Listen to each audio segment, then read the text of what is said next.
Hello friends, আসসালামু আলাইকুম। আজকের রেসিপিতে স্বাগতম জানাচ্ছি। আজকে ঝটপট নতুন রাঁধুনিদের জন্য মজাদার রেসিপি নিয়ে চলে আসলাম। তো আর কথা নয়, প্রথমে দেখতে পাচ্ছেন চুলায় একটি প্যান বসিয়ে এখানে আমি পেঁয়াজ কুচি, তারপরে কাঁচামরিচ, টমেটো কুচি দিয়েছি আধা কাপ করে।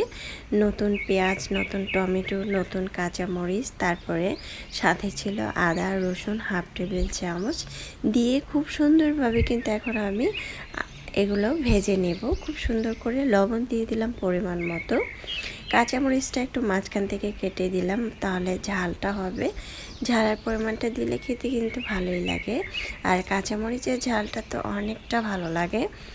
এখন দিয়ে দিলাম একটি তেজপাতা, ছিঁড়ে দিয়ে দিলাম তেজপাতাটা। এ পর্যায়ে আমি কিছু গুঁড়া মশলা দিব, আর তেলের সাথে এভাবে টমেটো, কাঁচামরিচ, পেঁয়াজ ভেজে নিলে খুব সুন্দর ফ্লেভার আসে, খেতেও কিন্তু ভালো লাগে। এ পর্যায়ে হলুদ, মরিচ, ধনিয়া, জিরার গুঁড়া হাফ টেবিল চামচ করে দিয়েছি। এখন একটু পরিমাণ পানি দিয়ে আমি এখানে গরম পানি দিয়েছি, মশলাটা কষিয়ে নিব।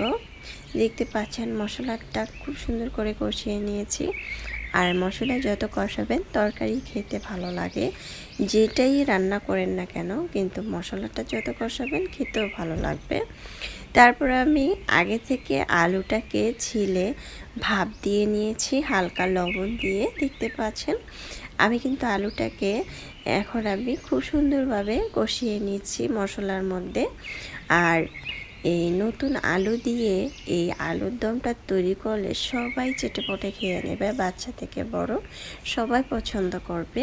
ঢাকনা দিয়ে ঢেকে রেখেছিলাম 2 থেকে 3 মিনিট। আর আলুটা আগে থেকে হালকা সিদ্ধ ছিল, তাই বেশি পরিমাণ চুলা রাখারও প্রয়োজন নাই। এখন কিন্তু আমি এটাকে চুলার আঁচটা বাড়িয়ে দিয়ে ধনেপাতা কুচি দিয়ে দিব।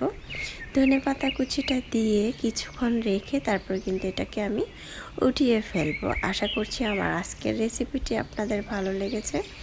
ভালো লাগলে অবশ্যই চ্যানেলটা সাবস্ক্রাইব করে লাইক দিয়ে পাশে থাকবেন। আর আমি কিন্তু এটার মধ্যে হালকা একটু পরিমাণ গরম মশলার গুঁড়া দিয়েছিলাম, আপনারা চাইলে সেটাও দিতে পারেন, আর না চাইলে সেটা স্কিপ করতে পারেন।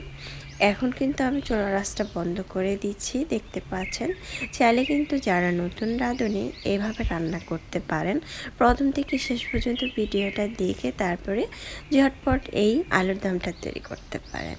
আল্লাহ হাফেজ, এনজয়।